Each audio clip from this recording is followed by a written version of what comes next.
Greetings and welcome to our community storytelling event, Mental Health Talk, discussing challenges and overcoming stigmas. My name is Marcia Liggett, CEO of Marcia Liggett Enterprises. I'm a freelance writer and the advertorial and special assignment writer for the Soul Pitt Quarterly magazine. I have the pleasure of being your MC for the evening, so welcome. This event is a collaboration between Soul Pitt Media, Storyburgh, and Point Park University's Center for Media Innovations as we work together to reduce the stigma of mental health conditions through storytelling and providing resources. Soul Pitt Media is a successful NMSDC certified MBE multi-channel local media company that serves the African American population in Western Pennsylvania and the surrounding communities by delivering the latest, most informative, and most comprehensive content via its award-winning internet and print platforms, the soulpitt.com and Soul Pitt Quarterly Print magazine. Storyburgh is a not-for-profit community storytelling platform whose missions are to empower marginalized populations to tell their underrepresented or underreported stories, and to provide a platform to amplify their voices, enabling charitable stakeholders in those communities to visualize and understand the causes they serve. The online platform was created in 2016 by their founding director, Will Halim. And Will is online here with us, and he's in person at Point Park this evening. Pamela Monk is the ringleader, as she calls herself, for Storyburgh Live, who provided all of the coaching for our participants today and is in charge of the storytelling aspect of this event. Pamela is also at Point Park. If you want to raise your hand, Pamela, and let everybody know who you are. We would like to thank Dr. Andrew Conti, director of the incredible Center for Media Innovation here at Point Park University. They have generously donated the venue, technical assistance, and video production for this event. For those of you joining us virtually, CMI is located at Point Park University in downtown Pittsburgh and is a laboratory for the future of storytelling. The space features studios that allow for professional video and audio production. The CMI also functions as a forum for journalistic discussion, offering event space for both public and private use. We would also like to thank our funder, the Pittsburgh Media Partnership, a collaborative of local news organizations spanning the city and the surrounding River Valley communities that make up the greater Pittsburgh region. The mission is to support a vibrant, diverse, and independent local media ecosystem. A special thanks goes out to our former project editor, Amy Jo Brown, who helped us bring this collaboration to fruition. Additionally, we want to thank Jennifer Jordan from All Abilities Media and Unabridged Press for organizing and presenting the informative posters on display. So be sure to check them out this evening if you're there in person. Those are the articles written and published by our PMP partners on mental health. Our moderator this evening will be Dr. Autumn Redcross, faculty member at Point Park University and director of the Abolitionist Law Center Watch Program. Dr. Redcross is trained in understanding democratic education, community trauma, informed engagement, and restorative justice. The overall goal of this evening is to reduce the stigma of mental health conditions and trauma by providing a platform for participants to share their experiences of living with a wide spectrum of mental health issues, which will inspire others while creating a broader platform to service underrepresented populations in our communities. So, without further ado, let's start the storytelling. Our first presenter this evening, storyteller that is, will be Kay Bay. She is the CEO and founder of Respite, the creator of hip-hop therapy.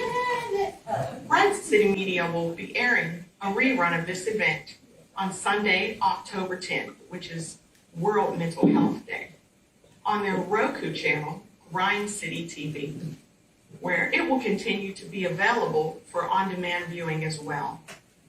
You'll notice she's wearing a special t-shirt today, which I'm sure she'll speak about, but I had the privilege of interviewing her and doing a piece in the Soul Pitt Quarterly magazine, which she has available if you are there in person at Point Park today.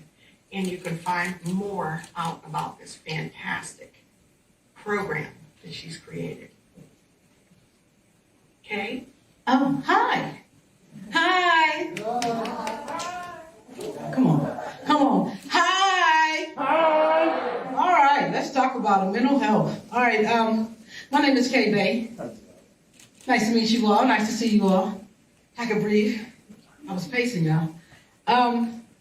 I am CEO of Grind City Media, LLC. We'll talk about that in a little bit. I'm also an author. I wrote a book.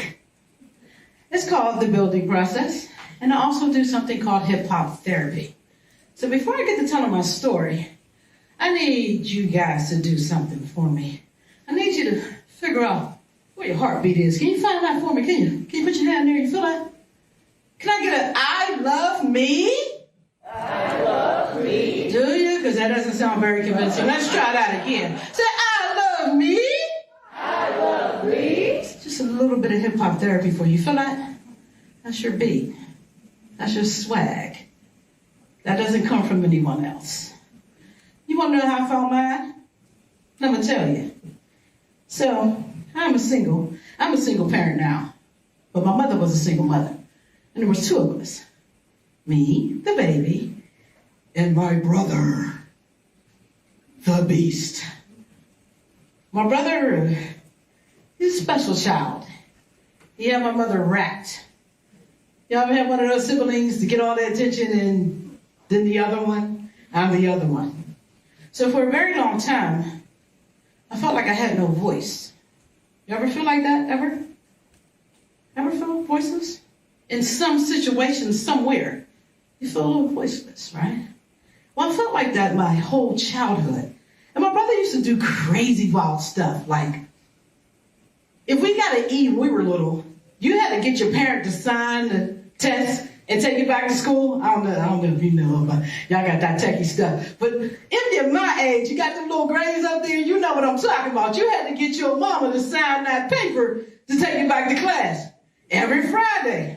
And every Friday, my brother had a counter to that. One Friday, my brother decides, I can't tell my mom got this E.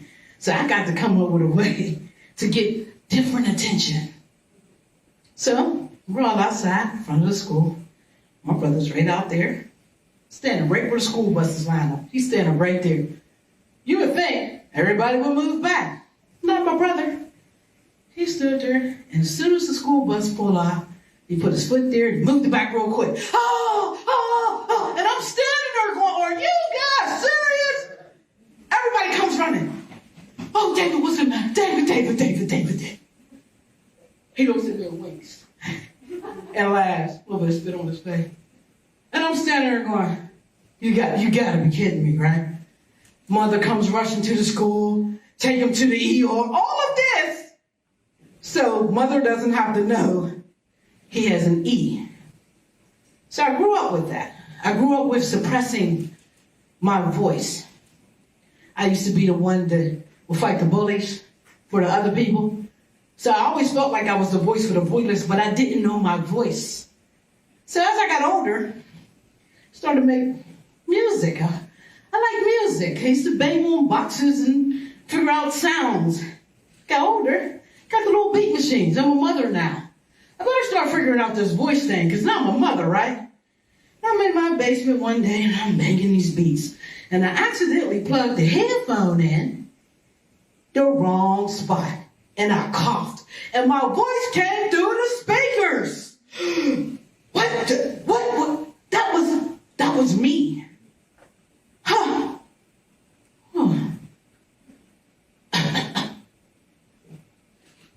Yo.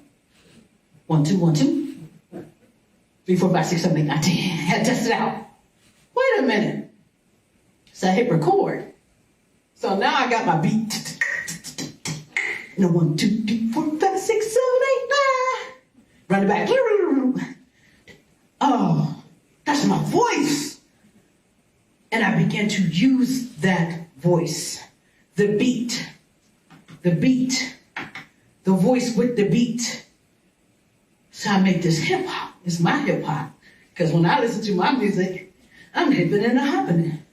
And then I began to share that. And I shared it so much,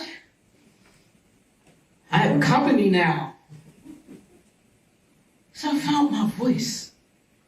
And what was so amazing, I got this company, I have this studio, and my brother comes down. He's older now.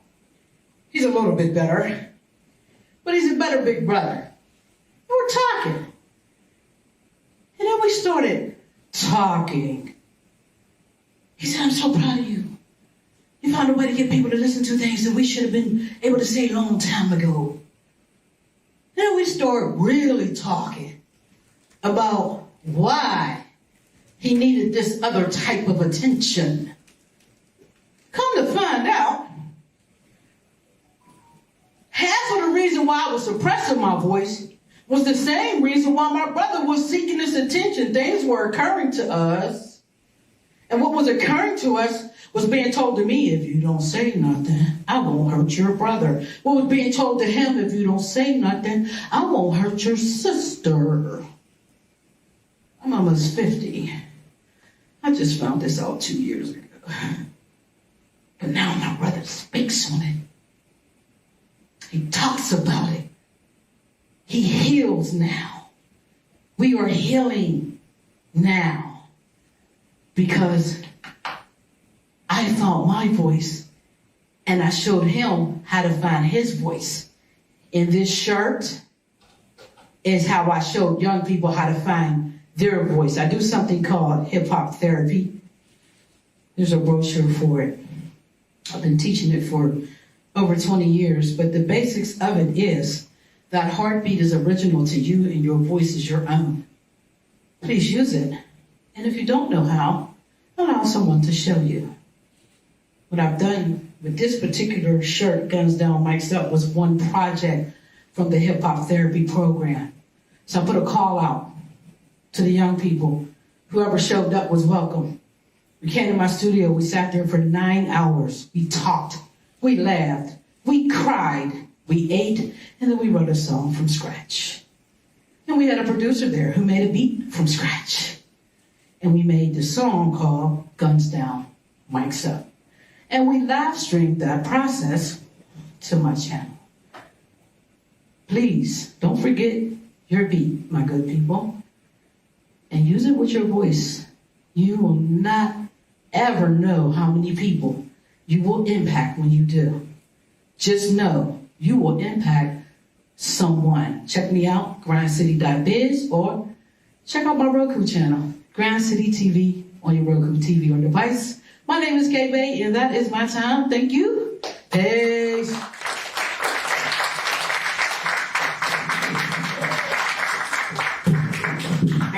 Thank you for sharing your deeply personal story of family trauma and survival.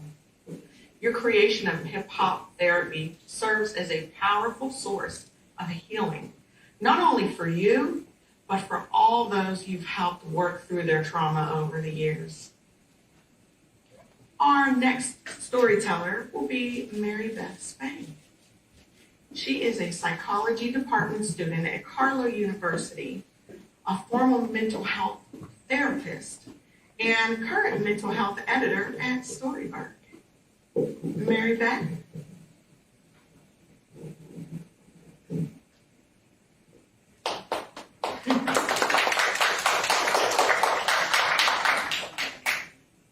Thank you. Can you hear me? All right. So I'm going to tell you tonight about a story about my proudest accomplishment. Before I knew I had OCD, or obsessive compulsive disorder, I was an undergraduate student at Penn State. I loved Penn State immediately upon moving to campus. There were so many nice people, smart people, interesting things to learn, and activities to explore. I was a kid, or a college student, in an intellectual candy store, and I loved it. I spoke to my mom regularly on the phone. I told her excitedly about my classes, professors, and new friends, and she encouraged me to continue exploring my interests, study hard, and dream big. My siblings and grandparents, too, supported every new goal and endeavor I pursued all throughout my 4 years at Penn State. My greatest accomplishment, though, wasn't any of the goals I achieved, awards I received, or challenges that I enthusiastically pursued. My greatest accomplishment was learning a lesson that no one advised me or encouraged me to seek. But it is also an experience that I cherish and will retain for the rest of my life. In my first semester of college as an English major, I took a biology course to fulfill a gen ed requirement. On the first exam in the course, I got a D. I was devastated. I called my grandma after getting this grade and anxiously catastrophized the horrifying consequences. I was worried that I would fail the course, get a low GPA, lose my scholarship support, flunk out of college, never find a job, not have a future, be considered stupid, just catastrophized everything. If I had been seeing a therapist at the time, I may have noticed the cognitive distortions at work here.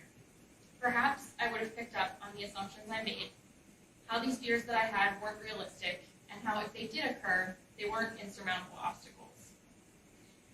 My grandma lovingly reassured me that I would be okay, that I could study harder for the next test and improve my grade. She was right. I studied differently for the next test. I got an A, I ended up with an A in the course, and then I ended up finishing the semester with what I considered a perfect 4.0 GPA. What persisted from this experience, however, was not self-confidence or a permanent label, smart. What persisted from the experience was obsessive thinking and the cycle of fear that enabled it. From this point forward, every assignment, paper, or exam elicited the same catastrophizing. So, for every assignment, I feared, what if I fail this? What if I fail the course? What if my GPA is so low that I lose my scholarship support? What if I never finish college? What if I never get a job? What if I'm stupid? What if no one likes me? All these what-if scenarios.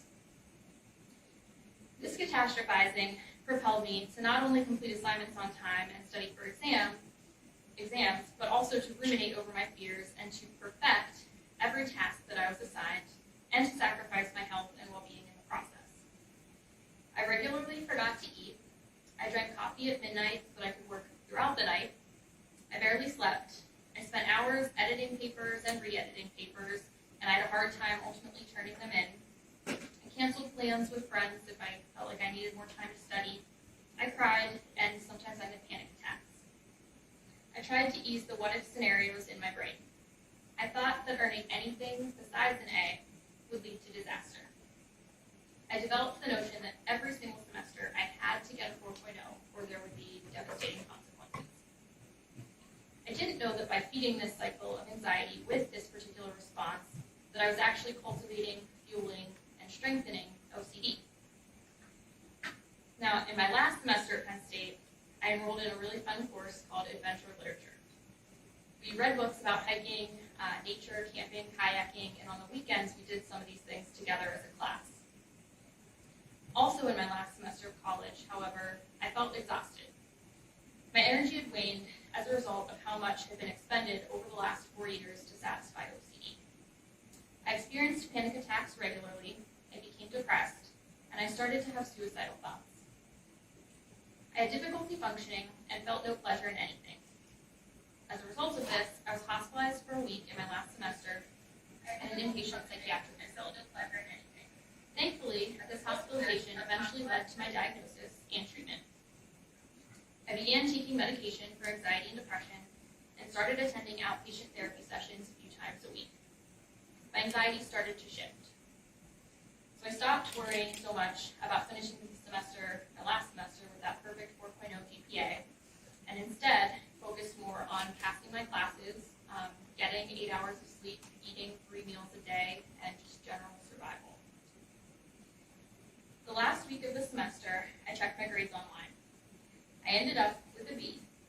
first of my college career in adventure literature. Aside from slight disappointment, I noticed no other consequences. I still passed that semester with the same amount of student debt I would have accrued otherwise. I still graduated. In the months that followed, I interviewed for jobs, I received offers, and I started my first full-time job. I had friends, and no one seemed to treat me any differently. All the things I feared would happen didn't happen. In other words, the world or my world didn't end when I got a B. It might be obvious to others that getting a B would not necessarily lead to all the consequences that I feared. But because I had fed the fear repeatedly and for years, by doing everything I could to avoid that feared consequence, I actually gave power to it. I strengthened it to the extent that those fears had power over me, which is often, unfortunately, the cycle of OCD that gets perpetuated and must be disrupted with exposure and response prevention. Now that I know I have OCD, and after participating in psychotherapy and exposure and response prevention over the years, this makes sense. I was exposed to a huge fear, and while it didn't necessarily feel good, it also didn't result in the consequences that had plagued my mind and perpetuated my OCD for years. The lesson that I learned from this experience is that being imperfect is okay. It's more than okay. It's inevitable, it's factual, it's part of being human, it's okay.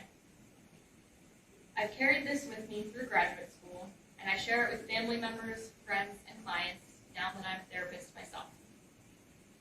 It is also a reminder to myself as I re-entered academia this semester as a doctoral candidate. I want to share this lesson with you too.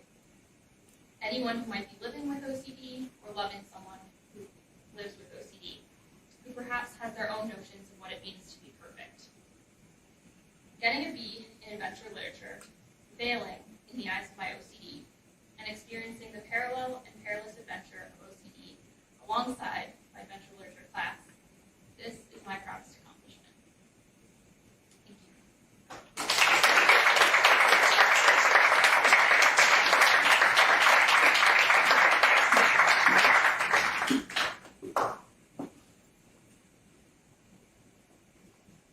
Thank you very much, Mary Beth. By sharing how you overcame your academic and mental health challenges and sharing how you learned the importance of self-care serves as an example of what can be accomplished with seeking help, therapy, and treatment. Now we would like to play a video of Professor Robert McInerney, who's a professor at Point Park University and the founder of Mobile Thriving Respite, as he shares his story with us. Hi everybody, I'm Bob McInerney and I'm a professor of psychology at Point Park University. And this is a personal story about the creation of something called the Mobile Thriving Respite. Now, of course, I'm a teacher, so this is how I roll, with a blackboard. Anyway, to tell this story, I think we're going to have to go back about 30 years. And that's when I was an undergraduate student at Montclair State University in New Jersey. And this was February and a dark and cold, bitter night. And I was in a 6 to 9 p.m. class. And in those days, I was probably too cool to dress warmly, a hat, a good coat, and things like that. So instead, I probably just had a blazer on, maybe a scarf, despite the cold weather. And class was over, and I had to walk across campus to get to my car. And while I was walking, I just increasingly got colder and colder. And something weird happened that never happened before in my life. I started to shiver, like I've seen in movies, shivering and shivering. What was really strange about it is I couldn't stop shivering. And I later called this the shivering fits that I ended up sort of having for a number of years after this first time. And the shivering was so bad that my teeth actually were chattering. My body was shaking. And so I had a hard time getting to my car. So instead, what I would do is I would pop into different buildings and warm up in the lobby and then walk a while and go into the next building and things like that. And, I had the privilege, the luck, one might say, to be able to go into these lobbies and be able to get warm. And eventually I got to my car and again got warmer in my car, but I still shook for a while. And the strange thing about it was that it was really suffering. It was really painful to shiver that intensely. Well, if we fast forward now to current day in my life, I walk across the Smithfield Street Bridge all the time, and now I dress warmly and appropriately to the weather. And I love walking across the bridge, and I love what some people would call bad weather. I love pouring rain. I'm pretty anti-umbrella, so I love just having a hat and coat and getting soaking wet. I love the bitter cold. I love when the snow and sleet gets into my beard, and the wind on the bridge, and all these things are sort of romantic to me. Maybe I'm kidding myself, and I feel like I'm tough in some way. I'm definitely not tough. But I would get to my car and then, of course, be able to get dry and get warm and safe and comfortable. And drive home and be able to get warm and safe and comfortable. And so this sort of surviving body, mind, and soul would be able to then enjoy some thriving. Meaning that once I got back to my home, I could get myself a glass of wine and sit in front of the fire and listen to some music, or perhaps watch a movie or listen, to a podcast or something along those lines. So this is what my story is sort of about: the surviving body, the suffering body, and the thriving body. The body that, and mind and soul, right? The body that can enjoy these things that sometimes we take for granted. In a way, this is a personal story of embodiment, right? Meaning knowledge gained through the lived body, knowledge gained through a suffering and pleasurable body. Sometimes when I'm walking across the bridge, I'll see some folks there that maybe are sitting on the bridge. And there was one particular person over the years that I would talk to and give money to sometimes, and sometimes give my Oreo cookies from my class when they had a quiz, or buy them a sandwich or something like that.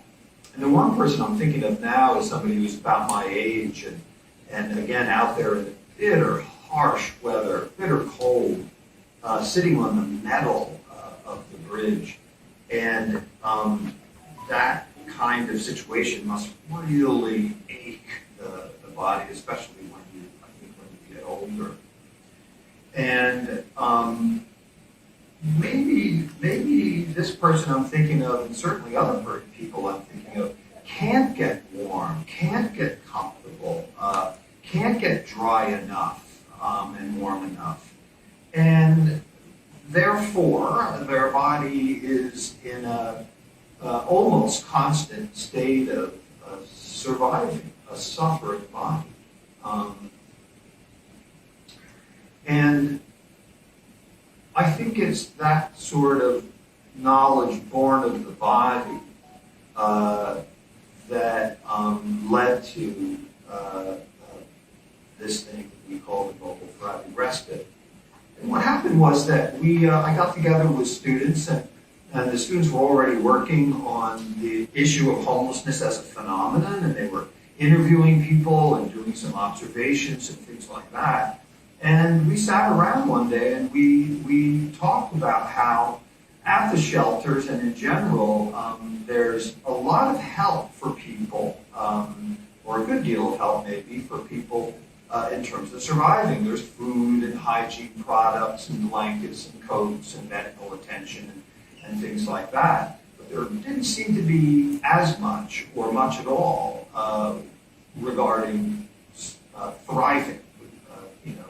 And so we decided to maybe do a little bit of that. So we went to the shelter and we played a film called Coco.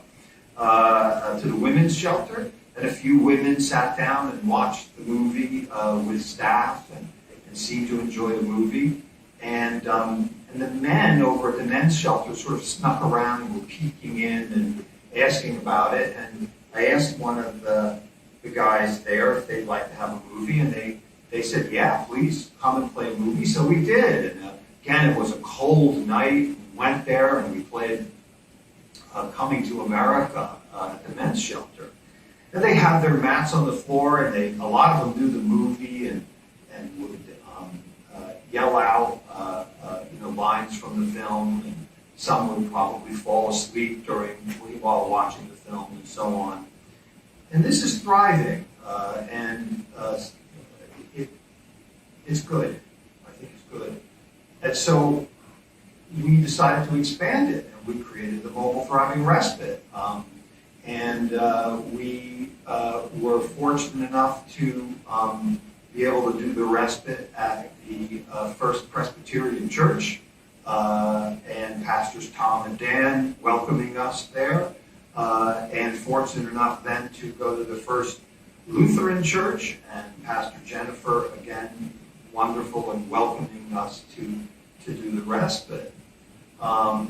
And we would do body movement therapy, poetry, karaoke, card playing, movie nights, and things like that. And people would be able to, if they wanted to, come in from the rough weather at times, or just from being out on the street all day, and be able to come in and relax a bit and have a snack and play cards. And that's the Mobile Thriving Respite.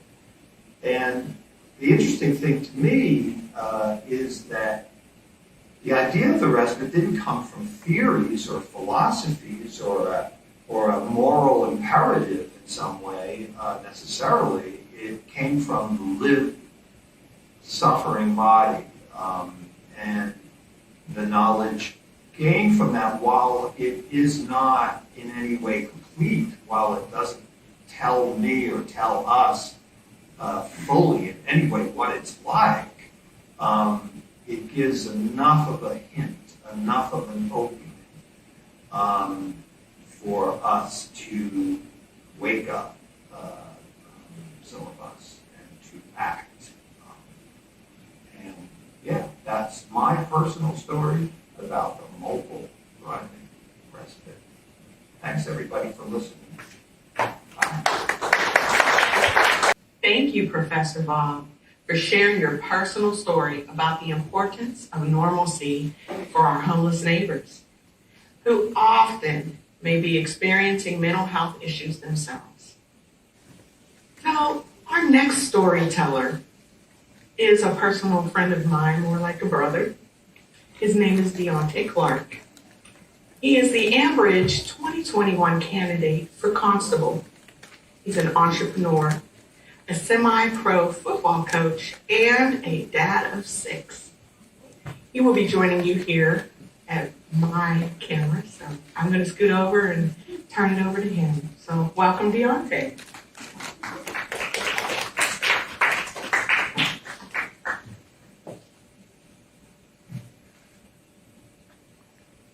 Thank you, Marsha.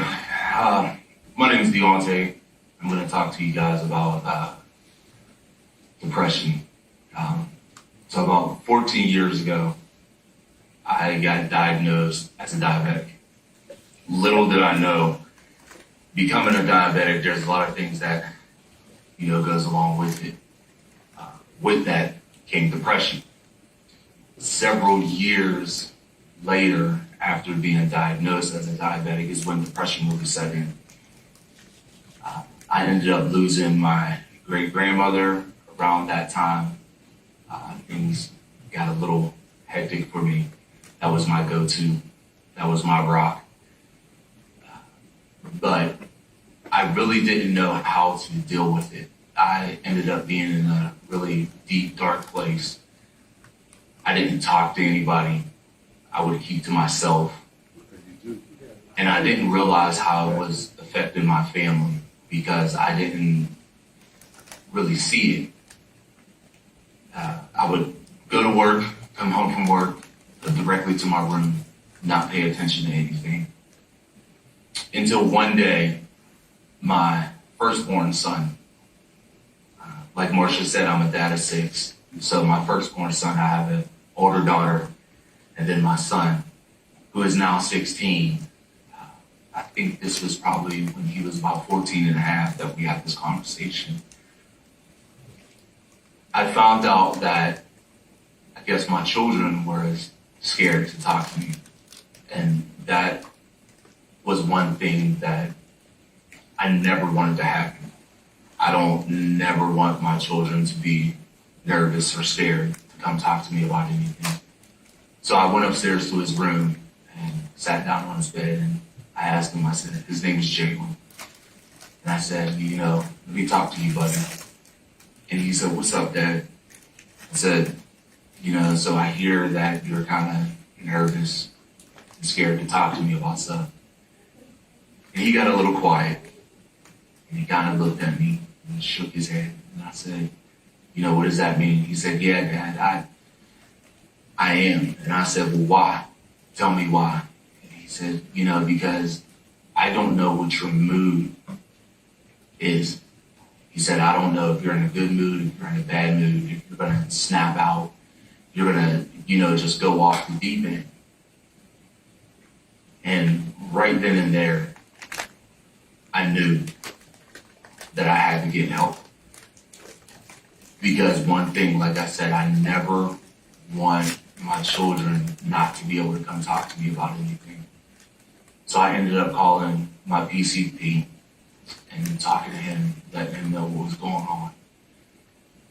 We had an appointment, and at first, he talked about medication, and I was like, I don't want to be on medication, I really don't. But I ended up going on medication. And with that medication and talking to my PCP and talking to friends that I know, it helped me cope with my depression. The relationship that I have with my children, especially Jalen, who's now 16, like I said, my firstborn son, it has been the greatest relationship ever. I'm not in that deep, dark place anymore. I don't think about it anymore. Relationships are great, and I know there's a lot of people that suffer from depression, and depression is mental health. Allow them, if you know who they are, talk to them. Don't allow them to go into that deep, dark place, because certain things can happen. Suicide can happen, and it's not worth it. It's not worth it. Allow yourself to be that outlet that they can come and talk to. Please, please, do not let depression take another soul. Thank you.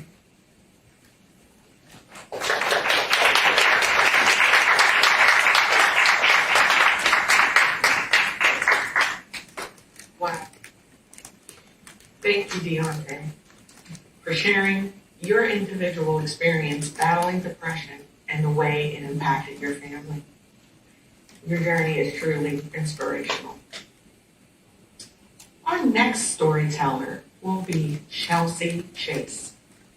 She's a full-time therapist at Duquesne University, an adjunct professor of psychology at Point Park University, and a mental health advocate. Chelsea, welcome.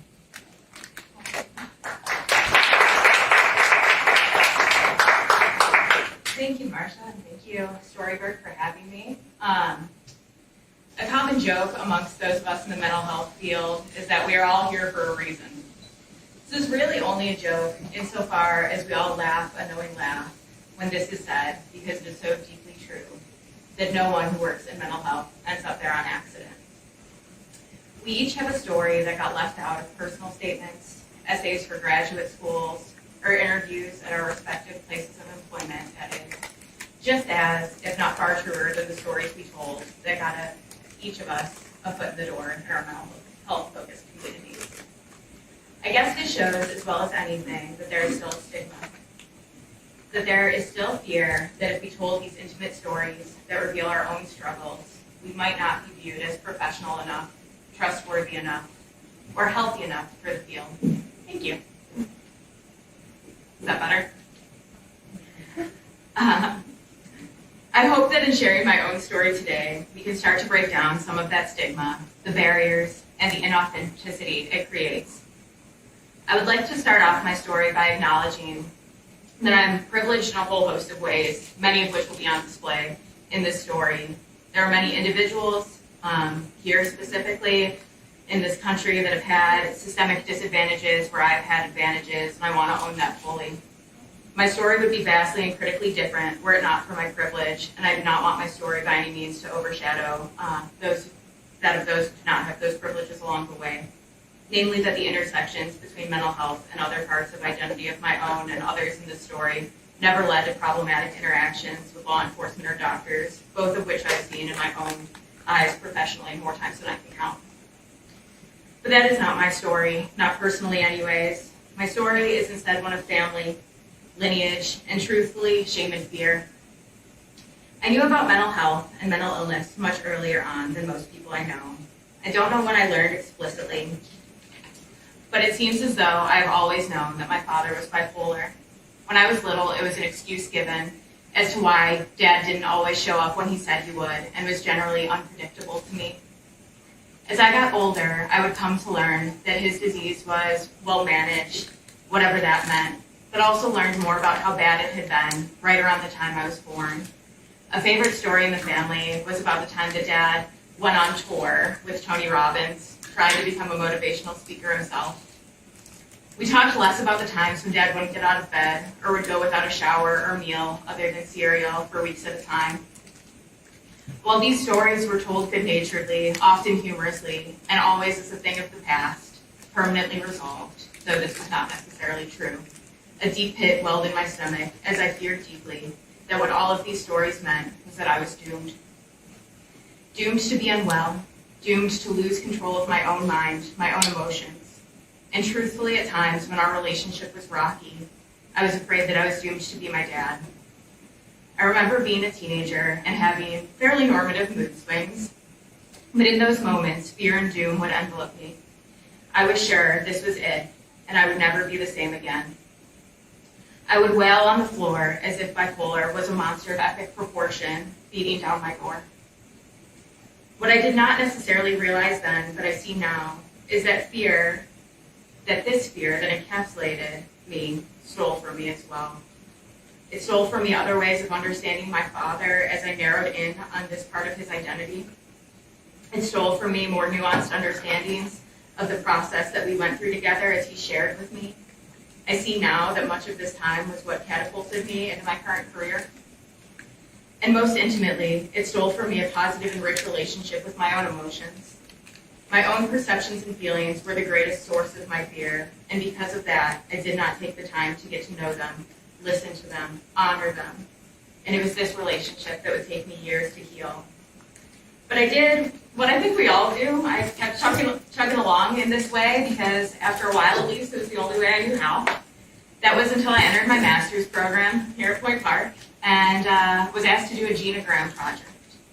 After years of finding ways to avoid the subject of my father's side of the family and mental health, and particularly ways to distance my own relationship to it, finally at the age of 22, I was asked to look at it face on, trace its patterns, and connect it to myself.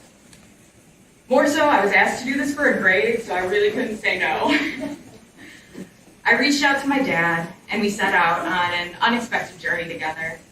He explained to me that each member of our family was an onion all their own, meaning that there were layers upon layers to peel back.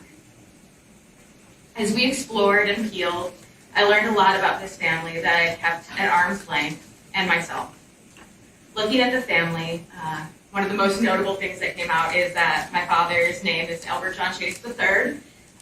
His name is not nearly all he has in common with both his father and his grandfather. First and foremost, my father, my grandfather, and my great-grandfather, chances are, were all bipolar.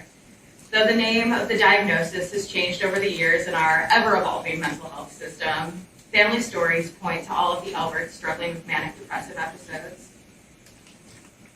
Albert II was an alcoholic, though my father described him as a special man with a larger-than-life persona much of the time, but with dark demons that led to drinking and abuse of others.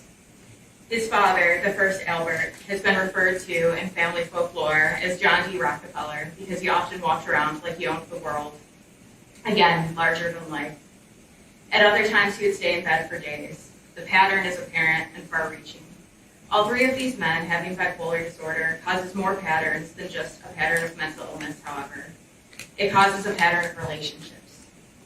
My father remembers little about his grandpa Al, so the implications of his relationships in the family are at this time unknown. However, I've been able to draw many connections between my relationship with my father and his relationship with my grandfather.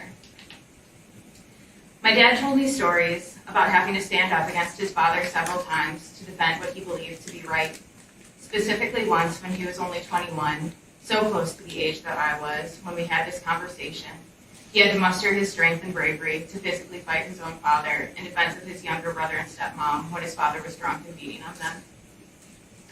I've never had to physically fight my father in this way, but I have fought with him and threatened to cut off ties when he cheated on my stepmom and had other indiscretions. My dad views that altercation specifically as a major turning point in his life, an event that shaped him, saying that it made him brave. In many ways, my own fights with my father have done the same. The times where I've told my father he was wrong, I believe, are what made me brave. In many ways, this conversation made me brave too, facing the thing that scared me the most, our genetics coming to get me. I found some empathy and softness too in this process. As I stopped seeing an overwhelming threat of doomed genetics, I started seeing a pattern of hurt and growth that I felt a certain softness towards. When I asked my dad when his parents got divorced, he said he wasn't sure. But he knew that he was young because he doesn't remember eating breakfast with both his parents or watching cartoons with his dad. My dad moved out before I was 1, so I don't remember these things either with him. I've often wondered, seeing these similarities of my father and his father, the mental illness, the multiple marriages, being an absent father at times, if my father felt bound to the fate of his father, and if it is because they share a name,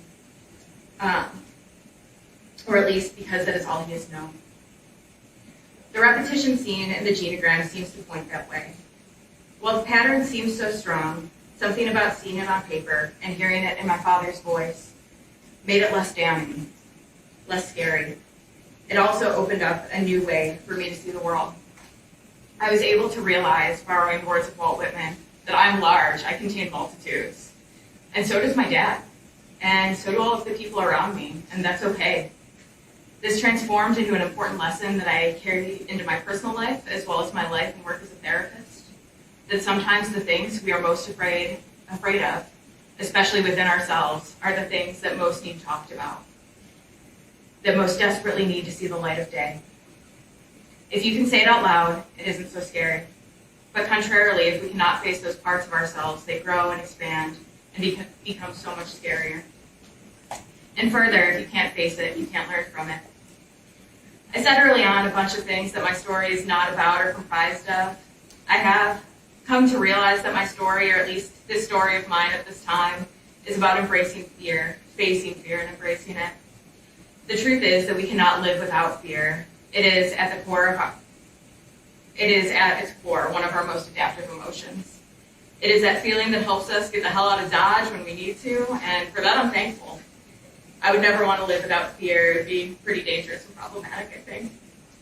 But I also do not want to be controlled by fear. I want to be able to look at it for what it is and use it positively.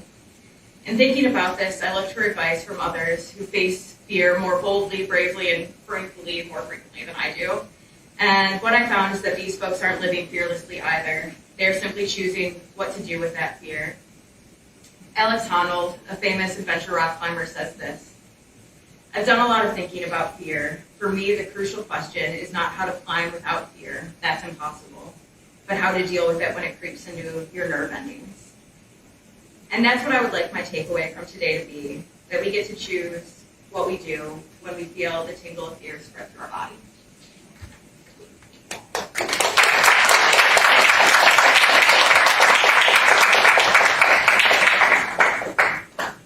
Thank you, Chelsea. Your story about your family history with mental health battles demonstrates the importance of communication and loving people through difficult times.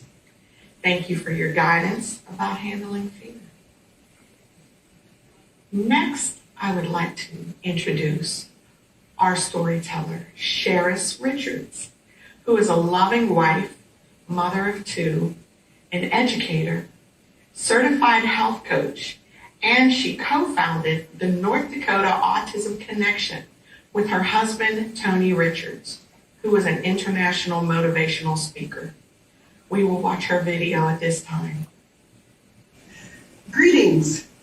Greetings to you all. And my name is Sheris Richards, and I am here to share my story. And I hope I can give you some hope along the way. My story started a few years ago when my daughter was born. And she was born beautiful as ever. And we had some issues going on with her that we weren't very sure what was happening. And we've never had anything like this in our family before. So we were trying to figure out what was going on with her. And I was at the time working at a daycare. And at the daycare, there was a child that was doing some similar things as my daughter was doing. And I had approached her and I said, what did you do when, you found out that what's going on with your daughter? And so she was so nice. She gave me all the information that I needed to make a call so that someone can come and do an evaluation. They did come to do an evaluation, and they recommended that we would go to Children's Hospital and that it could possibly be autism. And that just stopped me right there, like, what?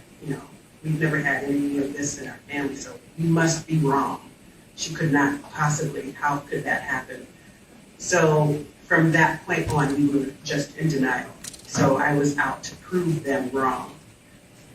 Well, we did finally get an appointment at Children's Hospital. So I got the information from the doctors right there on the spot after they did an evaluation of my daughter, saying she does have autism. In fact, at that time they called it PDD-NOS, Pervasive Developmental Disorder, not otherwise specified. Well, those letters scared me, like, what? And the word autism scared me, like, what? This can't be, because we don't have this in our family. No one has ever had it in my family, my husband's family. This is off. You are wrong, and I will prove it to you. Just because she did not follow the signs that you needed her to follow during the assessment does not mean she has this alphabet you just put with her name. Just because she didn't do what you wanted her to do doesn't mean she has whatever this is you're saying. So I'm going to prove to you that she does not, because I know how to work with children. I know how to help people, and she doesn't have it. So thank you, but no thanks. Well, for 6 months, my husband and I drove each other crazy trying to help our daughter follow the signs, do the things that the typical children at that age would do. And we couldn't. We could not help her. She was just crying, whining, sick, didn't want to be touched, and she wouldn't eat. It was just a baby in hand that was out of control, that we could not put in control. We just felt like, what are we doing? So reluctantly we said, okay, how about this?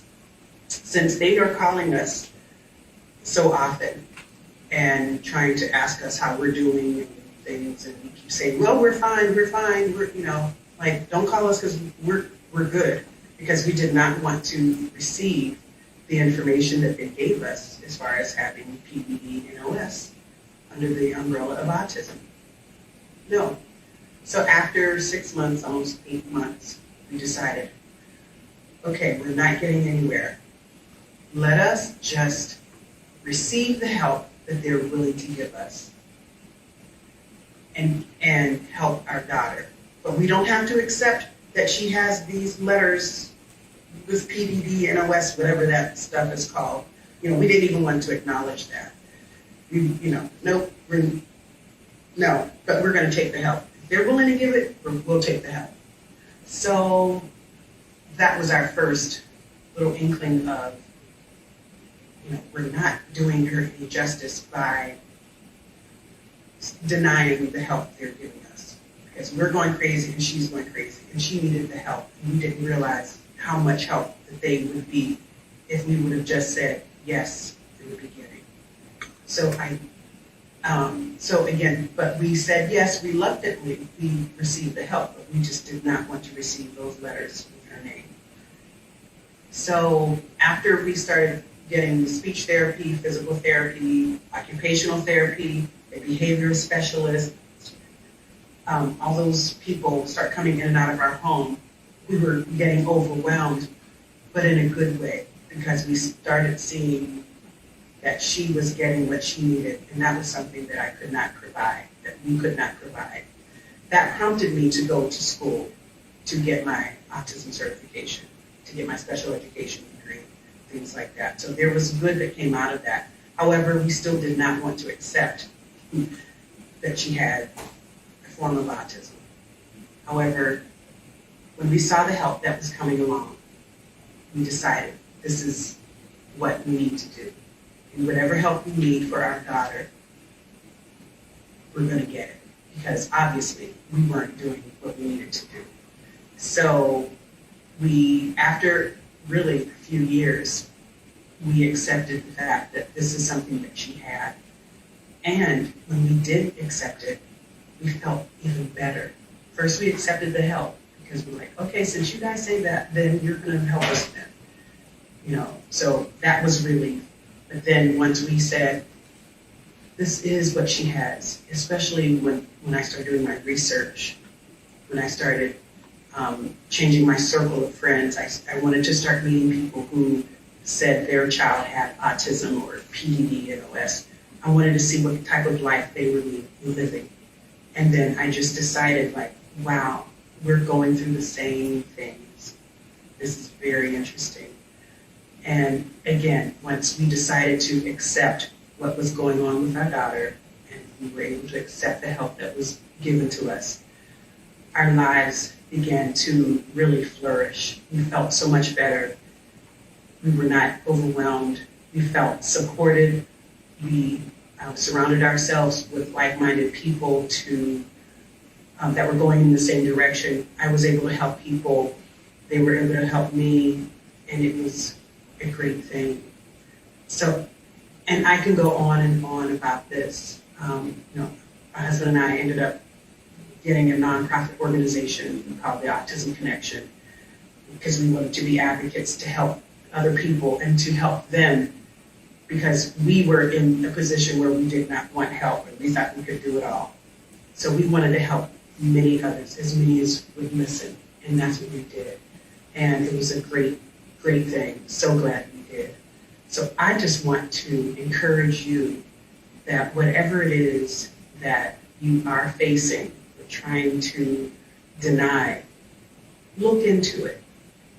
Look into it first.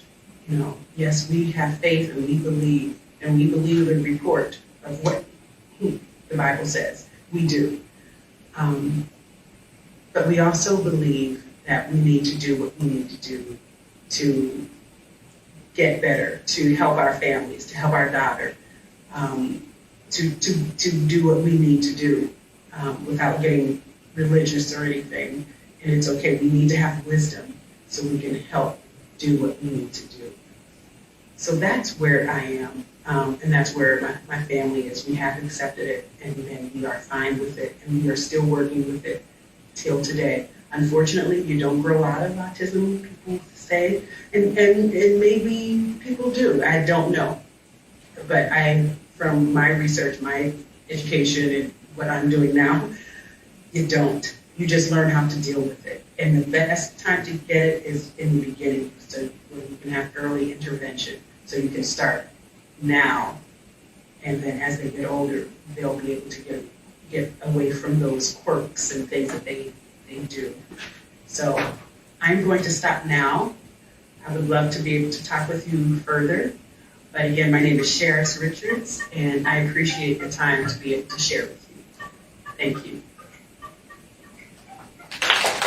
Thank you, Sheris, for sharing your story from a parental perspective about identifying and finding appropriate treatments for our children. Your journey is inspiring for others who are in a similar situation, and it serves as a guide and a source of strength for all parents. Last but certainly not least is Miracle Jones. She will be telling her story as a community organizer and an activist who works in the Pittsburgh area to advocate for equity along the intersections of gender, race, and class. Miracle, welcome.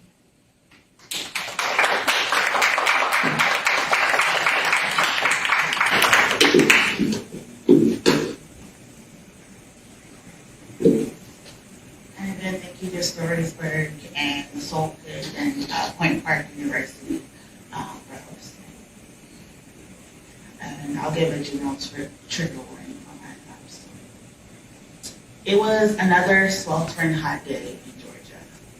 It was as the sun intentionally found anything that it could just so it could burn its rays down into the beam. But on that day, all 4-year-old me cared to think about was going up the street to get a cold, delicious, icy treat from the new stand that had opened in the grocery store parking lot. I was so excited and kept reminding my mom and dad they had promised to take us to the store that week. After my incessant cries, my dad finally gave in.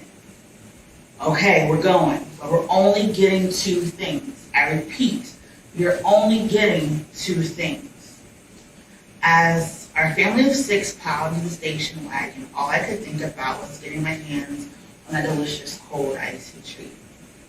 My mom, being the nurse that she was, reminded all of us to put on our seatbelts, and my dad started the radio as we began to back up the driveway. All of a sudden, the car stopped, and my mom told us to be quiet. And my dad uttered a word that 4-year-old me knew I couldn't repeat. I peered over the window because I didn't know what was going on. I saw a station wagon that looked like ours, but was brown and had the words sheriff and a gold star emblazoned on the side. As the man with the wide-brimmed hat walked to my father's driver's side, I knew on that day a cold, icy treat would not be in our future. And since that day, I've always had to stop myself from spiraling out of control. Just because I asked for something doesn't mean it's my fault that a bad thing occurred. It wasn't because my dad went on a 6-month state-sponsored vacation. It wasn't because the adults in my life used that situation to take advantage of me. And it wasn't because that situation showed me at a moment's notice that safety can be taken away from you. It was because 4-year-old me demanded to go to the store, so 4-year-old me always took responsibility for what happened. And since that day, I've always had to ground myself. How many things in the room are blue? How many things in the rooms can you touch? How many things can you grab? Where on your body are 5 things that you can move right now? I've done the trainings and absorbed all of my things. Can you breathe in for 4 seconds? Can you hold for 7? Exhale for 8? Can you stop moving in the middle of the room and think of the happiest moment? Dwell on your happiest moment. Okay, now reset. Go back to work. You see, that day has brought with me so many diagnoses and so many behaviors and so many coping mechanisms. I know that because I like to tweet doesn't mean I caused harm and international devastation to her. I know because I forgot to say goodbye, it's not my fault that a person harmed themselves. But somehow, 4-year-old me always finds a way to creep back and internalize every negative thing that happens and is forced to take accountability and responsibility for things that she can never control. Adult me knows this is ludicrous. Adult me knows this makes absolutely no sense. But somehow, 4-year-old me always seems to bubble up to the surface and take over. So I keep fighting. I keep swimming against the tide. I keep doing everything that I can to make sure that 4-year-old me knows that she is safe. And 4-year-old me is able to understand how the world works. And so I cope. I learn my triggers, I state my boundaries, and I keep moving to another day. I remember my dad telling me that everything is going to be okay, that everything is going to be all right, and somehow 4-year-old me is able to believe it. It's just for a moment. That all that is wrong with the world is not her fault. And so sometimes 4-year-old me is able to allow adult me to do everything that she can to make sure that there will never be another 4-year-old sitting in the back of a car blaming herself for all that is wrong with the world because she wanted an ice cold icy treat.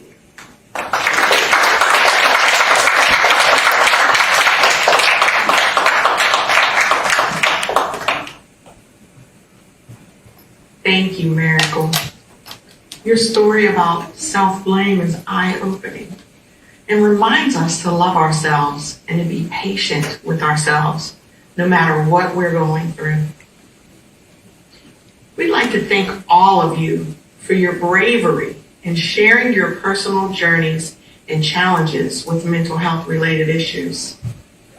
Now it is time to welcome, I got to scroll up here.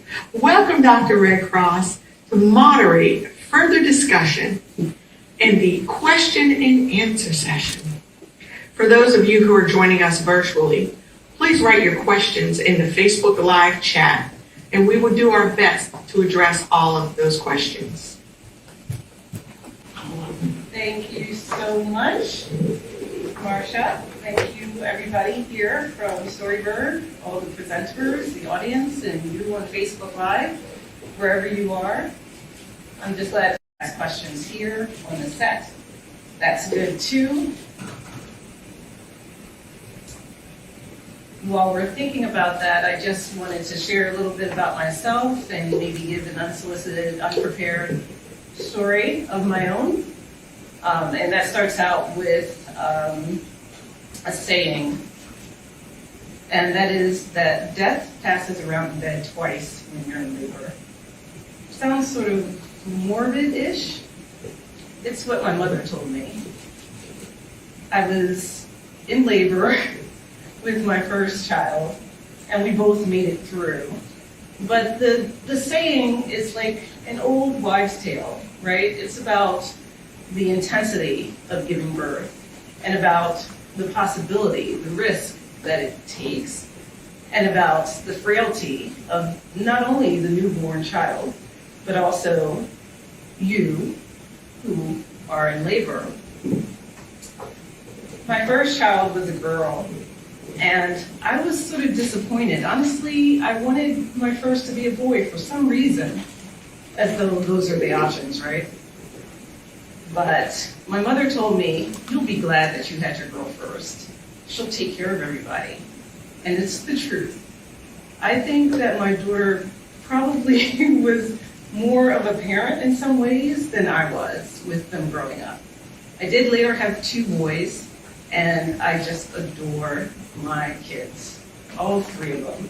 But yeah, she really was a force, a great sister mom, if you will, for them.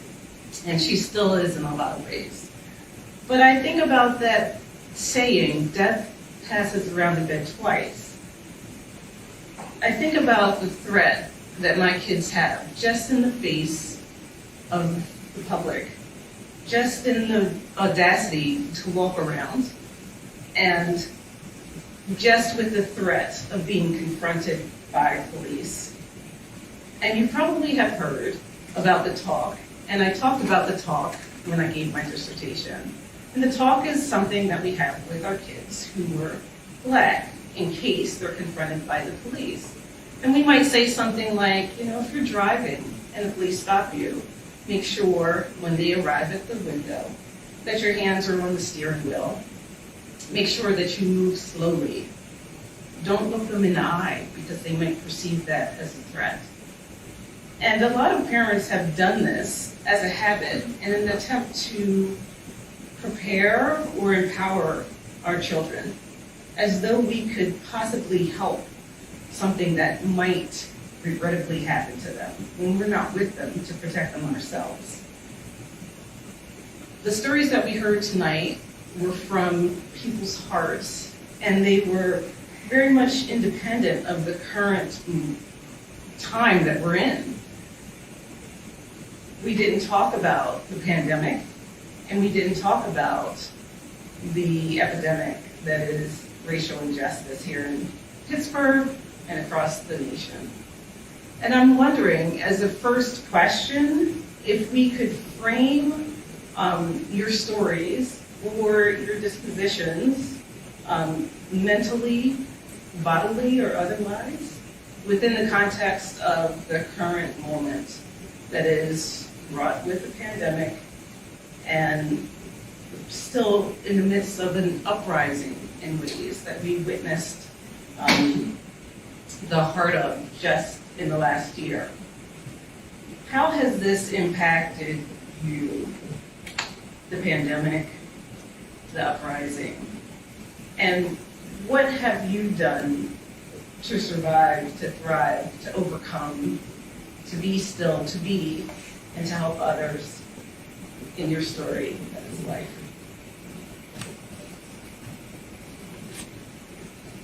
Yes, babe.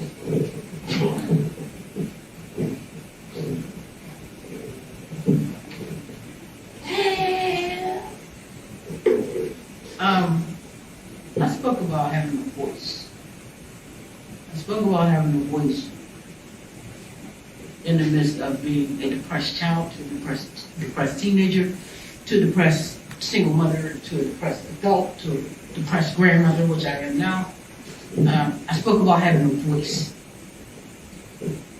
which is what we all need to use when it comes to this pandemic and when it comes to this uprising. We need to have a voice in speaking on what we need to know about the medications, the shots, the protections. And we need to have a voice when we're talking about what's going on with the police and how it's affecting us and how can we deal with it, right? Because I don't think people really understand what it's like for someone to hate you because of your skin. That is the only reason. There is no other reason. I woke up this morning and I look like this. I was born like this. I did not choose this, but I'm going to tell you this, let's be clear. If I could have chosen it, I would have chose it. Because I love who I am. That is my voice. And that is what I use for both. I spoke about having a voice. Use yours. Thank you.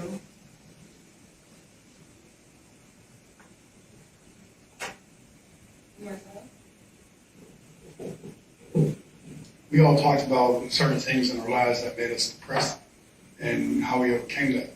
But it's so easy to slip back. So where are we all at today? What's the depression?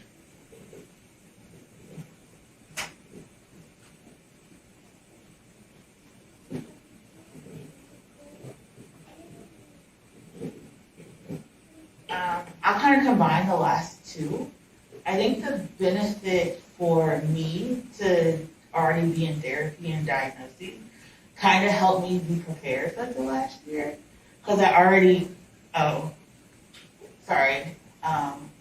because I already have like a safety plan in action. And I think a lot of people who've had the privilege of going to therapy, you know, like, okay, who do you call? What show makes you happy? What song do you need to listen to make you cry? So you already was prepared to deal with like the stress like of a pandemic, because I was already given the tools to deal with things. And when we were marching and protesting, I was already able to be like, okay, what's the safety plan? Like, how do we do a follow-up? How do we make sure people's mental health is okay? Just because that was something that was already good. And it's like, for me, it's my mental health was like stable, but I know seasonal affective disorder is coming, right? So I just got like my vitamin D. I'm ordering my sun lamp. It's supposed to be here like next week. And so I've been able to maintain because of that. But there are days that I know when I'm being able like to spiral. And I know like it's usually around like certain anniversaries. My friends like to joke with me because I got diagnosed when Aaron Hernandez had took his life. And I was just like devastated. I was screaming, crying on the floor. You would have thought that was my best friend.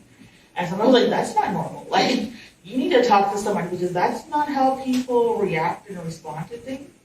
When I went, kind of how the gentleman on the screen was talking about, when I talked to my doctor, they're like, oh no, you have issues and we can't help you, so we have to like send you out. And then I got that, and then I couldn't get a doctor appointment for like a week and a half. And so I'm like, my doctor just told me I'm like so messed up. Like, they can't help me, but like nobody can help me for next week. And so I learned then how to have like skills and how to process and how to hold on to things.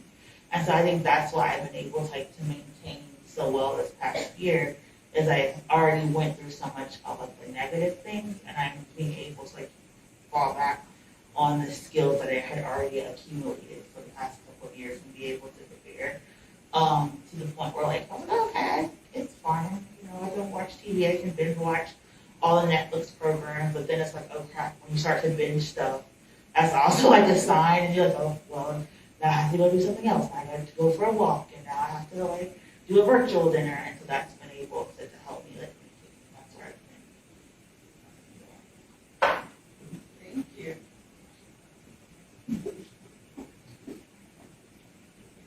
Hi again. I get very nervous to speak extemporaneously, so in the spirit of what Chelsea talked about, embracing our fear, sitting with the fear, also what I've learned in exposure response prevention, I'm going to talk. I have kind of an answer for, I think, both questions.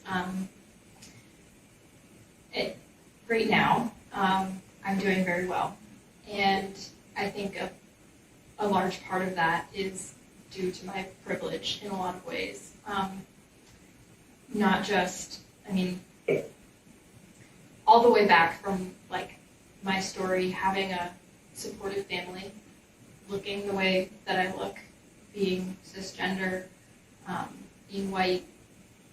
It's all part of the privilege that allowed me to get help when I needed it, to get treatment when I needed it. It was obviously a huge privilege for me to even be in that system of education, of higher education, and to have a family who supported me through that, to have health insurance while I was there. I mean, it's pretty steeped in privilege. Through the pandemic, I think that sort of continued for me. I had the privilege of retaining a full-time job throughout that time, which allowed me to also have insurance and continue the treatment that I needed to get well and to keep getting well and to maintain the wellness. And so I want to acknowledge that and also say that I am doing very well right now in terms of sort of symptom reduction. Like, I've had very few panic attacks throughout the pandemic. I guess at the beginning of the pandemic, I had a pretty bad OCD episode. And then since then, haven't had very many panic attacks. Don't think I've had a depressive episode. So I feel great about that, and I think it's really important to acknowledge sort of how that happened and the privilege that allowed me to be at this point. So yeah, that's how I'd answer that. Yeah. Thank you. think Deonte wanted to answer. Yeah, can you guys hear me? Okay. So, I will say during the pandemic when it first hit, I kind of went into a slight depression mode with the whole pandemic, but I was considered an essential worker, so I didn't have that chance to be off, and sit at home and do anything. I had to get up and go to work. But my thing is what I want people to understand and realize is that, like it was said, I'm a dad of 6. Out of my 6, I have 1 girl and 5 boys. My 5 boys are all diagnosed ADHD and ODD.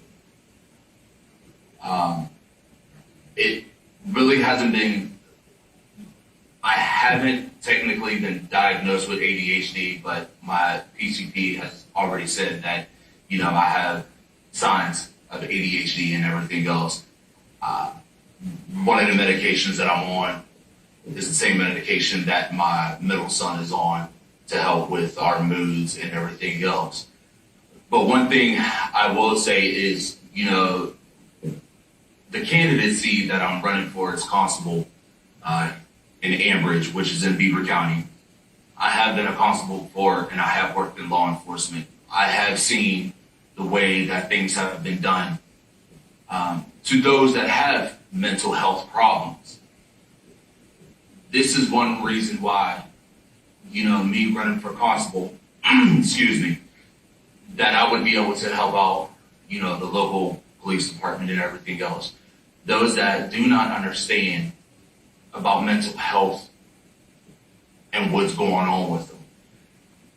There's a lot of people that's really quick to react just because of something that you see, but you don't know the backstory of everything. So therefore, me working in law enforcement, me knowing about certain mental health issues, me having children that has ADHD and ODD, that will truly help. When I used to work in the city of Pittsburgh doing private security, I actually had a child that was ADHD and ODD, and the mother had called the police because the son, long story short, tried to stab his sister. Us being the police that responded, I was able to talk to the young man and get him to calm down before the city of Pittsburgh actually came. And with that, me having the knowledge of how to deal with a child that has ADHD and ODD, that's a mental health illness. If I would have never known that and I wouldn't have had that knowledge, things could have definitely went south with that young man. He was only about 10, I do believe. And I was able to really talk to him, calm him down, get him to understand what was going on, and ended up going with the police, and they went and got some things situated. But his mom actually saw me the next day while I was at work and thanked me for that. So mental health, like I'm saying, no matter what it is, depression, anxiety, ADHD, ODD, is something that we have to be aware of. We have to be cognizant of. We need more people like us to be able to stand up and step out and talk about it. Let them know that it's okay, that there are people that are the same, and we all go through these struggles, but you're not alone. You have someone here to talk to. Thank you. Thank you. We had a lot of people. Are there questions from the audience? Yes. My question is about the Imperfect child. This is from Miracle's story. It really touched me. Also, Deonte's kids. So I think some of us don't know what happened to us, or we don't know what happened to a friend. And what we know is that something is not right, but you can't really say what it is, and you can't. So it is how do you access that child or that buried thing or that, that.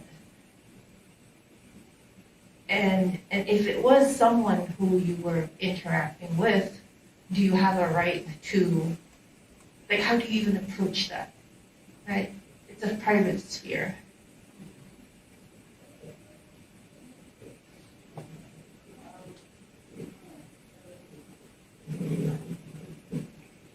Great question. To answer your question, Rico, I'm not all right at all during any of this. I'm not fine at all. To answer your question,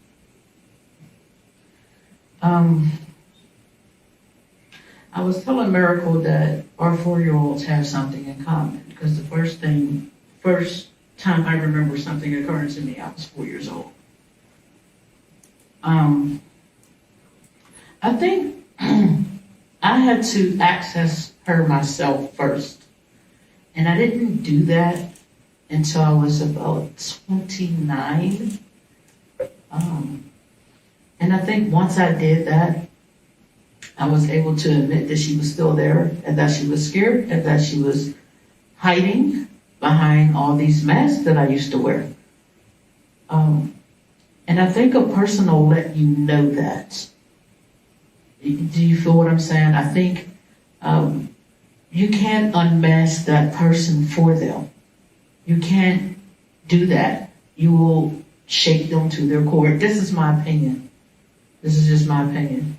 I know if somebody tried to unmask me, I would fight them.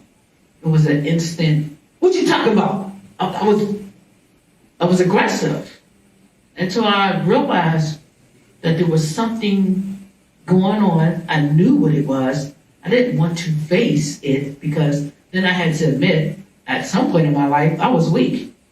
I was vulnerable. I was unprotected. I didn't protect myself. I was 4. But when you're older, you're now the protector.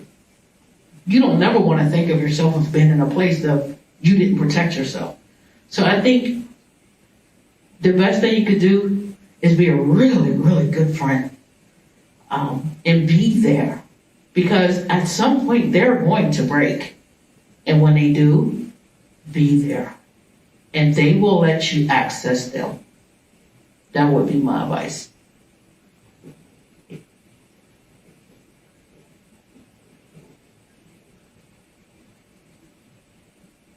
To continue in that thread of conversation, what do we have to say about self-care or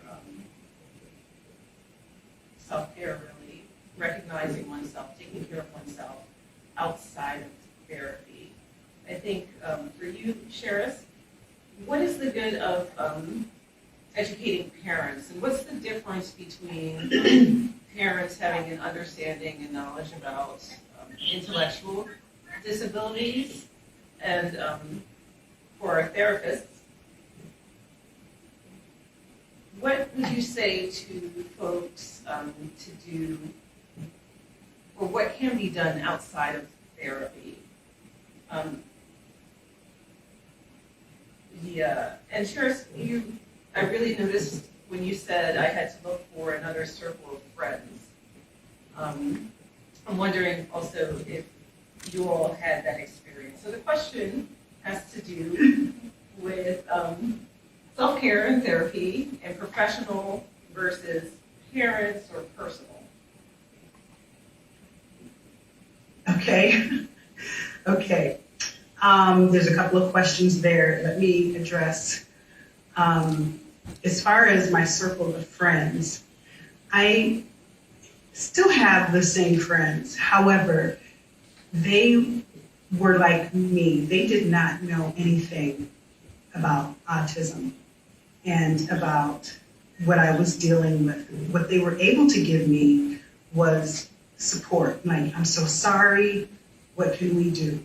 I don't know what to say. I don't know what to do. I wish it wasn't like this, but it is, and I'm not sure. So I would get a lot of that, which, it was helpful to a certain extent, but then I was still in the same place, and my daughter still needed help. So what I did was I started looking into other resources as far as different families, other families who was also living with autism, who had a child or a sibling or someone with autism. Also, the therapist that I had engaged with, they were able to set up times or meetings for me to meet with other people. And that was very helpful because it gave me help to see what other people were going through as well. I thought I was on an island by myself with just people like, oh, I'm so sorry, and I felt like, what else could I do? So once I, accepted what I need to accept so I can help not only my daughter, but my family as well, I felt like my whole world just opened up and I was able to link arms with people having the same types of issues and things that they were dealing with, that we could help one another. And we did research with each other and we were able to help our children to be better and to help them and get them the help that they needed. And that was another reason why my husband and I had decided to get a nonprofit to help other parents that were just like us. Denial. We were in denial. We didn't want to hear of it. What are you talking about? What? So after we went through what we went through, it was about 10 years. Our daughter was, she was like 7 when we started our nonprofit. We had moved to North Dakota and we wanted to help other parents. And we had met so many people who were in denial, so many people who did not know what was going on with their child. And we were able to be the advocate or the spokesperson to help them understand and to help them get educated about what they could do and needed to do to help their child. The other question, your other question was about, can you repeat that question again? I apologize. You had a couple that I'm not sure I could repeat it. I think we approached it. Okay, I don't feel so bad. Well, but I'm just saying, it was good to get the help that we needed. And it was good to surround myself with other people. And it was also good for our daughter as well. She was able to make friends. And she still has friends with these, some of these children from when they were little that she's still in contact with because they went through a lot of things together. And we not only had our autism connection for our parents, but we also had it for our kids. Usually there's meetings that come together, people meet, and it's all about the parents and all about the adults. And we said, you know what, we don't want to leave our children out, even though it was very challenging because a lot of our children did not want to associate with other kids and other people. They wanted to be by themselves and they just wanted to be standoffish. But we created an environment to help them feel comfortable, to help them feel like they could talk to other kids that were like them. We even had a buddy system where not only children on the spectrum, but people who weren't on the spectrum. And I don't want to say typical kids because who's typical? But other kids who weren't on the spectrum were able to buddy up with them. We connected with the college, University of Mary College there in North Dakota, where their college students were coming to participate with us in our activities that we had for the kids. We did annual walks, we did basketball night, we had gym night, soccer. We did everything to engage our children. And that was just very important for all of us. I can go on, but again, I don't recall your question like you don't recall the question. Thank you so much. You're welcome. Did we have a question from the audience?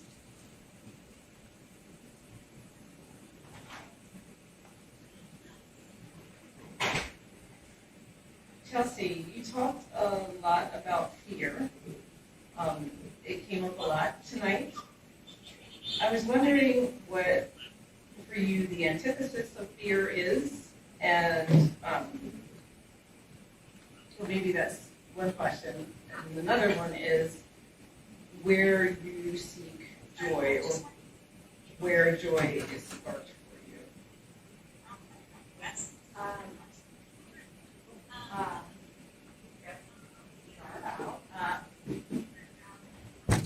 So the first part of that question, the antithesis of fear for me, I talked about bravery, but I really think, and I've been thinking about this a lot with all these questions, the antithesis of fear for me, the antithesis of a lot of issues that we're going through is showing up and being able to face what's happening head on, to face our fears head on, to face the disparities and issues that we see around us head on, and to be with our people in doing that, and to show up, to support, to show up for what's right. I think the antithesis of fear is showing up, and maybe that's not a really polished answer, but it's the authentic one for me right now. And oh my God, I did the same thing. What was the second? Oh, joy. What finds joy? This was the other thing that I was thinking about. Like, it's through the pandemic, my people, community gives me joy and sparks joy. Being around like-minded people, being around people that I care about and care about me. And super simple, easy.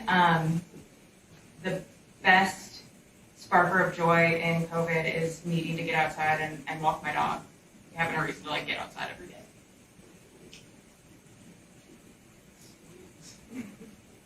Thank you. I just realized it's 8:36. Oh my goodness. That probably means that our evening has come to an end.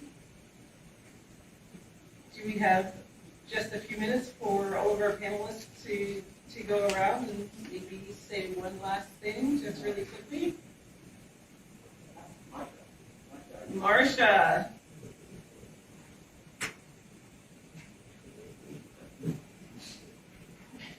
You had to see Deonte's eyeballs just now. He was like, oh. No, if we keep it very brief, yes, we may. And since the mic's open, maybe Deonte can start, and then we'll just go around briefly, and I'll just share our closing thought. So maybe I just want to say, you could speak to the good of your mental health disposition or journey, or just really quickly. you said the good. Yes. Well, the good is now that I'm not in that deep dark place anymore. I've really come to the conclusion and everything. Me and my children are now closer than we have ever been. They're not scared to come to me, to talk to me about anything anymore. And that's including my daughter, she's 19. That's my baby girl, my only girl. She calls me, texts me, asks me everything. Same thing with my 16-year-old. So I have a 19, a 16-year-old, a 13-year-old, twin boys that are 11, and my 7-year-old will be 8 here in a couple weeks. So, the good is, now that I got it all together, we are a tight-knit family, once again, how I wanted it to be. Thank you. Miracle? I would say the good is I have access to skills and tools I never probably would have had without a diagnosis. Sometimes the flip part is you get to have imaginary best friends, and it's fine. And then that you just have a community of people who have similar experiences that you can talk to, whether it's your Facebook groups or your social media groups and stuff, that I think sometimes kind of lets you have a community that you wouldn't otherwise have. Thank you.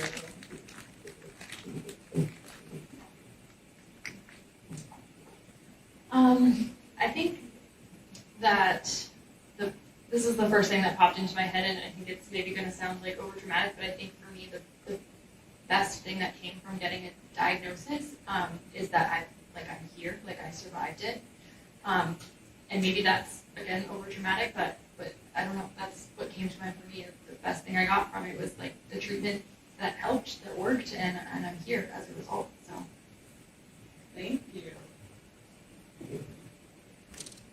I think the good for me is that I've really just had the privilege to witness. I had the privilege to witness my dad's journey, to witness my own emotions, and now I get to witness a bunch of other people's stories and the work I do, and it's a privilege that I'm thankful for every day. Thank you. Bob?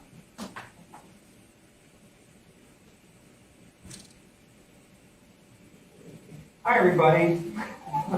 I'm Dr. Red Cross.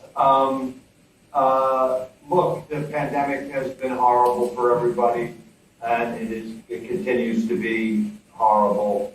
Let me just say this: stop the mobile thriving respite. But we're back again, and we're having an event at the Mexican War Streets on Friday outside of Commonwealth Coffee, and we're just going to be outside, and we're going to be safe, and we're going to do it anyway. And I think if there's anything good that's come out of all of this, it's our insurmountable spirit to be welcoming and kind and generous and vulnerable with one another. Thanks. Thank you. Sheris?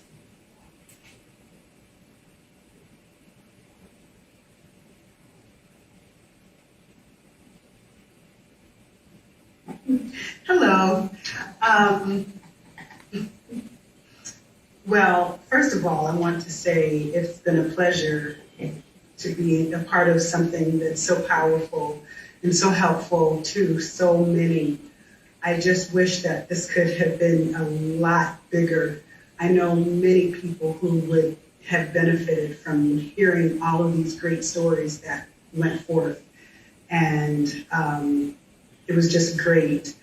But I do want to say, I'm about doing things to help people. I'm a helper, a heart for the people. If I see a need, I want to jump in and help someone. And that's how, my husband and I started with the North Dakota Autism Connection. And I keep saying North Dakota because that's where we lived for 15 years. I am originally from here.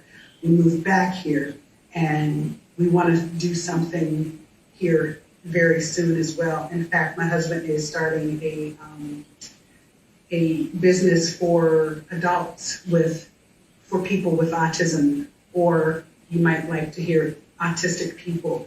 I'm a people first person. I talk about people first, so I don't say autistic people, but some people get on me for not saying autistic people.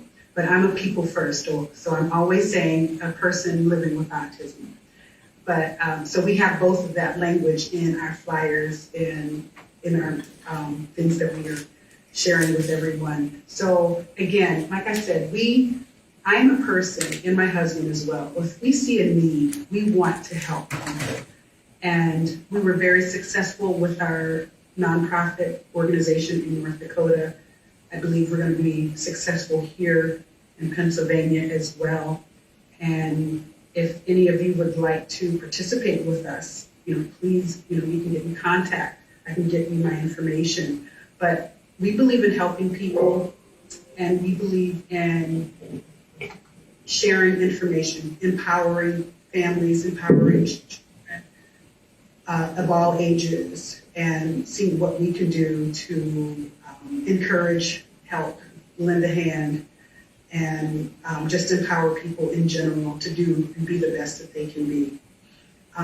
Also, I must tell you that a guest in the back, Miss Marcia Liggett, she did an article on me as well, and it's going to be in the Soul Pitt magazine that is in the back. I think it was the summer version, I'm not sure.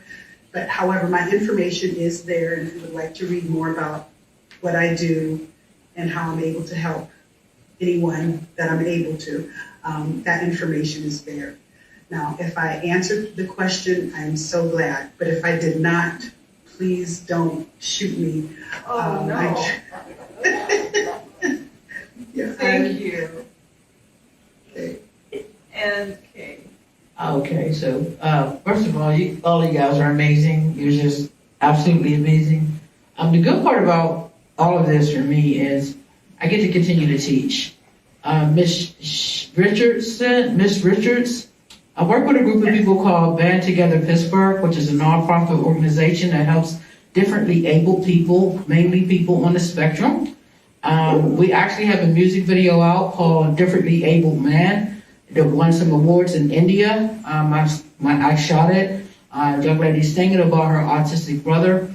So I get to take everything that I do with my voice and my music, and I teach it to different demographics. This is not just for underprivileged youth or people who are privileged or autistic. I teach this in so many places. I work with the Sunny Pugar Memorial. I've taught this in Children's Hospital. I've taught this at McKeesport Adult Behavioral Health. So the good part about all of this is, no matter how I feel, I get to teach. And normally when I teach something, I'm learning.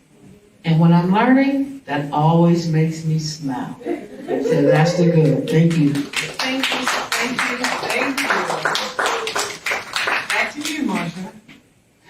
Well, thank you, Dr. Red Cross, and our storytellers very much for sharing your stories with us. Thank you for our online participants for sharing your evening with us. We hope this time we've spent together will ease apprehensions when it comes to discussing mental health challenges and provide resources for you to seek help or pass along information to someone you know who needs help. Some additional resources will be displayed on the screen, so be sure to copy them. Take a screenshot, write them down, take a picture with your phone, but they are invaluable resources that we hope can make a difference in your lives. This will be rebroadcasted on Grind City Roku television channel on Sunday, October 10th. So be sure to download the Grind City TV app on your Roku. It will be available on demand at their channel as well. And I believe it'll be on Facebook as where you could go on and click on it. I'm getting to learn all the lingo with all of this. You can go back and watch the broadcast again on Facebook as well. Thank you to our freelance photographer, Rico J.L. Martello, who's there this evening. Give him a shout out. He's fantastic and available for hire. So we're just putting plugs in all over the place. So have a fantastic evening. And we do look forward to seeing you at our next storytelling event.